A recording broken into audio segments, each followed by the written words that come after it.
High dear students, তোমাদের সকলকেই বাংলার স্কুলে ওয়েলকাম। চলো আজকে আমরা আলোচনা করব তোমাদের উচ্চ মাধ্যমিক ইতিহাসের পঞ্চম অধ্যায় থেকে এমসিকিউ প্রশ্ন। এর আগের পার্টে আমরা এসিকিউ আলোচনা করেছিলাম। এই এসিকিউ আর এমসিকিউ প্রশ্নগুলো তোমরা একই সঙ্গে করবে, তার কারণ তোমাদের এসিকিউ প্রশ্ন এমসিকিউ এবং এমসিকিউ প্রশ্ন এসিকিউতে আসতে পারে। দেখো, প্রথম প্রশ্ন যেটা হচ্ছে সেটা হচ্ছে দ্বিতীয় বিশ্বযুদ্ধ চলাকালীন বাংলায় পঞ্চাশের মনমন্তর কবে হয়েছিল? বাংলায় পঞ্চাশের মনমন্তর হয়েছিল 1943 খ্রিস্টাব্দে এবং এর বাংলা সালটা হচ্ছে 1900 সরি বাংলা সাল হচ্ছে 1350 বঙ্গাব্দ। ওকে, নেক্সট কোশ্চেন হচ্ছে বারদৌলি সত্যাগ্রহ কবে হয়েছিল এবং এর নেতৃত্ব কে দিয়েছিলেন? বারদৌলি সত্যাগ্রহ আমরা জানি 1928 সালে হয়েছিল এবং এর নেতৃত্ব দিয়েছিলেন সর্দার বল্লভভাই প্যাটেল। নেক্সট 3 নম্বর প্রশ্ন, গান্ধী প্রবর্তিত হরিজন এর অর্থ কি? গান্ধী প্রবর্তিত হরিজন এর অর্থ ছিল ঈশ্বরের সন্তান। তিনি হিন্দুদের নিম্ন বর্ণের শ্রেণীর মানুষদের হরিজন আখ্যা দিয়েছিলেন। 4 নম্বর প্রশ্ন হচ্ছে জালিয়ানওয়ালাবাগের হত্যাকাণ্ড কবে সংঘটিত হয়? জালিয়ানওয়ালাবাগের হত্যাকাণ্ড 1919 খ্রিস্টাব্দে 13 এপ্রিল সংঘটিত হয়েছিল। 5 নম্বর প্রশ্ন, জালিয়ানওয়ালাবাগ হত্যাকাণ্ডে কে নাইট উপাধি এবং কাইজার ই হিন্দ উপাধি পরিত্যাগ করেছিলেন? নাইট উপাধি ত্যাগ করেছিলেন বিশ্বকবি রবীন্দ্রনাথ ঠাকুর এবং কাইজার ই হিন্দ ত্যাগ করেছিলেন মহাত্মা গান্ধী।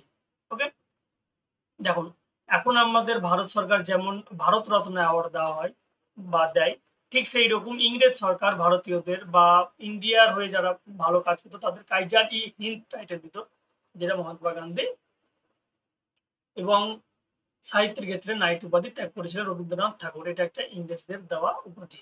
দেখো, এখানে তোমাদের একটা ছোট্ট অ্যানাউন্সমেন্ট করে দিই যে তোমরা এই সমস্ত পিডিএফ গুলো যদি টেলিগ্রাম চ্যানেল বা হোয়াটসঅ্যাপ চ্যানেল জয়েন করো তাহলে পেয়ে যাবে। আর এর জন্য আমি শুধুমাত্র এটাই দেখতে চাই তোমরা সিরিয়াস ভাবে কে কে এইচএস পরীক্ষায় আমার সঙ্গে প্রিপারেশন নিচ্ছ।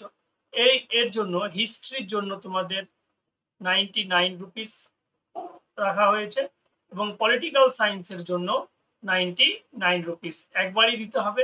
একদম তোমাদের এইচএস 2025 পর্যন্ত এই গ্রুপে তোমরা থাকতে পারবে। যদি তোমরা এটা একসঙ্গে নাও তাহলে সেটা 169 টাকা তোমাদের পে করতে হবে। এর নাম্বার তোমরা অলরেডি জানো, তো আমি বলে দিচ্ছি 8001679059। এই নাম্বারে তোমরা পে করার পর, ফোন পে করার পর বা গুগল পে যাই থাক, সেটা আমাকে স্ক্রিনশট দেবে। সেই স্ক্রিনশটটা দিলে আমি তোমাদের এই গ্রুপগুলোতে জয়েন করে দেবো। দুটো আলাদা আলাদা গ্রুপ আছে। এই গ্রুপে তোমরা কি কি ফ্যাসিলিটি পাবে? 1 নম্বর, এই সমস্ত পিডিএফ গুলো তো সবই পাবে এবং এই পিডিএফ গুলো যে হাতে লেখা দেখছো ইতিহাসের, বিশেষ করে আমি সেটা তোমাদের প্রিন্ট পিডিএফ দেওয়ার চেষ্টা করবো। ইতিহাসেরটা, পলিটিক্যাল সায়েন্সেরটা খুব ভালো আছে, ওটা দরকার নেই। এবং এর সাথে সাথে তোমাদের শুধুমাত্র হিস্ট্রি যে চ্যানেল বা পলিটিক্যাল সায়েন্স, সেখানে শুধুমাত্র হিস্ট্রি পলিটিক্যাল সায়েন্সেরই পিডিএফ থাকবে, ভিডিও থাকবে এবং টেস্ট পেপারের যে 10টা সেটের এসিকিউ এমসিকিউ এর উত্তর থাকবে। তার সাথে সাথে যেটা সবথেকে গুরুত্বপূর্ণ, আমি রিসেন্টলি শুরু করব গুগল মিটে তোমাদের ক্লাস শুরু করব। সেই গুগল মিটে আমি মেইনলি তোমাদের পড়া ধরবো, অর্থাৎ তোমরা পড়ছো কিনা সেটা ধরবো। দেখো, আমাদের টার্গেট আছে এই গ্রুপে 100 জন করে মেম্বার অ্যাড করব। এখনো পর্যন্ত 27 জন প্রায় হয়ে গেছে, ঠিক আছে? তো তোমরা 100 জনের পরে আমি করব কি না করব সেটা পরে ডিপেন্ড করবে। তো অবশ্যই তোমরা যারা অ্যাডমিশন হতে চাও, বা অ্যাডমিশন ঠিক এটাকে বলবো না, যারা বাংলার স্কুলকে সাপোর্ট করতে চাও, তারা এটা পে করে বাংলার স্কুলের সঙ্গে যুক্ত হও। এবং তোমাদের গ্যারেন্টি দিচ্ছি, যদি তোমরা বাংলার স্কুলের বা আমার কথা মিনিমাম শোনো, তাহলে এইচএস 2025-এ তোমাদের হিস্ট্রি এবং পলিটিক্যাল সায়েন্সে 100% 90, এবং যারা খুবই ভালো সিরিয়াস পড়াশোনা করবে তারা 95+ স্কোর করতে পারবে। যাই হোক, নেক্সট আমরা 6 নম্বর প্রশ্ন আলোচনা করব। 6 নম্বর প্রশ্ন হচ্ছে কোন দেশীয় রাজা সর্বপ্রথম অধীনতামূলক মিত্রতা নীতি গ্রহণ করেছিলেন? উত্তর হবে হায়দ্রাবাদের নিজাম। কবে গ্রহণ করেছিলেন? 1802 সালে। 7 নম্বর প্রশ্ন, রাওলাট আইন কত খ্রিস্টাব্দে পাস হয়? রাওলাট আইন আমরা আগে আলোচনা করেছিলাম 1919 খ্রিস্টাব্দে পাস হয়েছিল এবং একে কালা আইনও বলেছিল এবং এর প্রতিবাদে গান্ধীজি সত্যাগ্রহ রাওলাট সত্যাগ্রহ অনুষ্ঠিত করেছিল, তাই কি না? নেক্সট আমরা দেখব 1909 খ্রিস্টাব্দে ভারতের ভাইসরয় কে ছিলেন? উত্তর হবে লর্ড মিন্টো। 9 নম্বর, লখনৌ চুক্তি কবে সম্পাদিত হয়? লখনৌ চুক্তি 1916 খ্রিস্টাব্দে কংগ্রেস এবং মুসলিম লীগের মধ্যে সম্পাদিত হয়েছিল। 10, 1943 খ্রিস্টাব্দের বাংলার দুর্ভিক্ষের সময় ভারতের ভাইসরয় কে ছিলেন? খুবই ইম্পর্টেন্ট প্রশ্ন, এটা হবে Lord Wavell.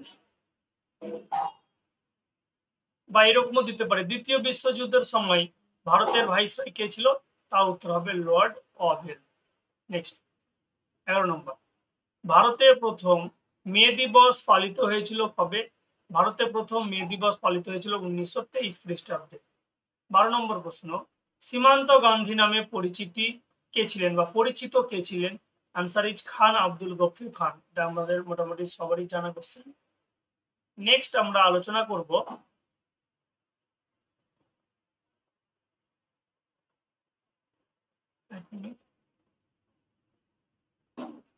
Now or never শীর্ষক পুস্তকটি কে লেখেন? এটা অলরেডি আমরা আলোচনা করেছি এসিকিউতে, চৌধুরী রহমত আলী, এবং তিনি প্রথম পাকিস্তান শব্দটি ব্যবহার করেছিলেন এই বইয়ে। নেক্সট, মুসলিম লীগের কোন অধিবেশনে পৃথক পাকিস্তানের দাবি তোলা হয়? উত্তর হবে লাহোর অধিবেশনে পৃথক পাকিস্তানের দাবি তোলা হয়েছিল। নেক্সট, মুসলিম লীগ কে গঠন করেছিল? মুসলিম লীগ 1906 খ্রিস্টাব্দে আগা খাঁ গঠন করেছিলেন। 17 নম্বর, ভারতের প্রথম পাট কল কোথায় গড়ে ওঠে? উত্তর হবে হুগলির রিসরাতে 1855 খ্রিস্টাব্দে। 17 নম্বর প্রশ্ন, দ্য স্পিরিট অফ ইসলাম গ্রন্থটির লেখক কে? উত্তর হবে সৈয়দ আমির আলী। 18 নম্বর প্রশ্ন, স্বরাজ্য দলের প্রতিষ্ঠা কে ছিলেন? স্বরাজ দলের প্রতিষ্ঠা ছিলেন চিত্তরঞ্জন দাস ও মতিলাল নেহরু 1924 সালে। মতিলাল নেহরু হচ্ছেন আমাদের জওহরলাল নেহরুর পিতা। নেক্সট, গান্ধীজি সম্পাদিত পত্রিকাটির নাম কি? গান্ধীজি সম্পাদিত পত্রিকাটির নাম হচ্ছে হরিজন। 20 নম্বর প্রশ্ন, কেশরী পত্রিকা কে প্রতিষ্ঠা করেছিলেন? উত্তর হবে বাল গঙ্গাধর তিলক। নেক্সট, মিরাট ষড়যন্ত্র মামলায় কে অভিযুক্ত ছিল না? অ্যাকচুয়ালি এখানে 4টা অপশন ছিল, তার মধ্যে হবে সোমনাথ লাহিড়ী। এছাড়া মিরাট ষড়যন্ত্র মামলায় কারা দোষী সাব্যস্ত সেটা আমরা আগের ভিডিওতে আলোচনা করেছি, এছাড়াও তোমাদের কনসেপ্ট ভিডিওতে আলোচনা করা রয়েছে। তো এই ছিল তোমাদের পঞ্চম অধ্যায়ের এমসিকিউ প্রশ্ন। এরপরে আমরা এলকিউ অর্থাৎ বড় প্রশ্ন নিয়ে আলোচনা করব। চলো দেখা হবে নেক্সট ক্লাসে। Thank you, Jai Hind.